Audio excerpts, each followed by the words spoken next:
ನಮಸ್ಕಾರ. ಈ ದಿನದ ಪ್ರಮುಖ ಮುಖ್ಯಾಂಶ. ಏರ್ಪೋರ್ಟ್ ಸಿಟಿಯಲ್ಲಿ ವಾಣಿಜ್ಯ hub, Prestige group Bengaluru airport city limited ಘೋಷಣೆ. ಒಲ್ಲದ ಕೋರ್ಸ್ಗೆ ಜೀವ ತೆಗೆದ ಬಾಲಕ, ಗಂಗಾವತಿ ತಾಲೂಕಿನ ನಡೆದ ಕೊಲೆ ಪ್ರಕರಣ, ಬಾಲಕನ ಹೇಳಿಕೆಯನ್ನು ದಾಖಲಿಸಿದ ಪೊಲೀಸರು. ಸಂಘರ್ಷ ತೀವ್ರತೆ, ಅಮೆರಿಕ ದಾಳಿಗೆ ತಿರುಗೇಟು, ಕೊಲ್ಲಿ ರಾಷ್ಟ್ರಗಳು ಜೋರ್ಡನ್ ಮೇಲೆ ಇರಾನ್ ದಾಳಿ, ಸೇನಾ ನೆಲೆಗಳೇ ಗುರಿ.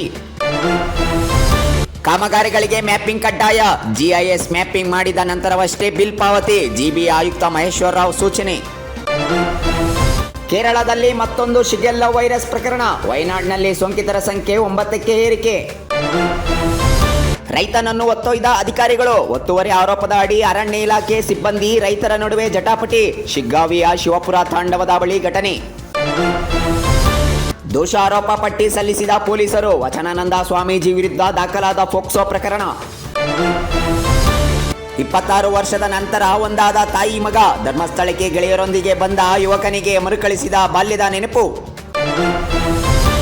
ಗೃಹಲಕ್ಷ್ಮಿಗೆ ಸತ್ತವರ ನೆರಳು, 1.8 ಲಕ್ಷ ಮೃತ ಫಲಾನುಭವಿಗಳ ಖಾತೆಗೆ ಹಣ, ಅನರ್ಹರಿಗೆ 65 ಕೋಟಿ ಪಾವತಿ ಶಂಕೆ ವಸೂಲಿಗೆ ಮುಂದಾದ ಇಲಾಖೆ. ವಿಶೇಷ ಅನುದಾನಕ್ಕೆ ಪ್ರಧಾನಿಗೆ ಮೊರೆ, ಮೇಕೆದಾಟು ಯೋಜನೆಗೆ ಅನುಮತಿ ಕೊಡಿ, ಮುಖ್ಯಮಂತ್ರಿ ಡಿಕೆ ಶಿವಕುಮಾರ್ ಕೋರಿಕೆ. ಹಡಗಿನ ಮೇಲೆ ಅಮೆರಿಕ ದಾಳಿ, 3 ಭಾರತೀಯರ ಸಾವು. ಮಗು ಕೊಲೆ ಪ್ರಕರಣಕ್ಕೆ ತಾಯಿ ಸೆರೆ, ಸಕಲೇಶ್ಪುರ ಸಮೀಪದ ಬಳಿ ಪತ್ತೆ, 5 ದಿನ ಕಸ್ಟಡಿಗೆ ತೆಗೆದು ತೀವ್ರ ವಿಚಾರಣೆ. ನನ್ನ ವಿರುದ್ಧವೇ ಜಮೀರ್ ಅಹಮದ್ ಕೆಲಸ, ತಮ್ಮ ಬೆಂಬಲಿಗರ ಮುಂದೆಯೇ ಸಿಟ್ಟಿನಿಂದ ಹೇಳಿದ ಸಿದ್ದರಾಮಯ್ಯ. ಅನುದಾನಕ್ಕೆ ಕುರುಬ ಸಂಘಗಳಿಗೆ ಸಿಂಹಪಾಲು, ಸಮುದಾಯ ಭವನ ವಿದ್ಯಾರ್ಥಿ ನಿಲಯ ನಿರ್ಮಾಣಕ್ಕೆ ಸರ್ಕಾರದ ನೆರವು.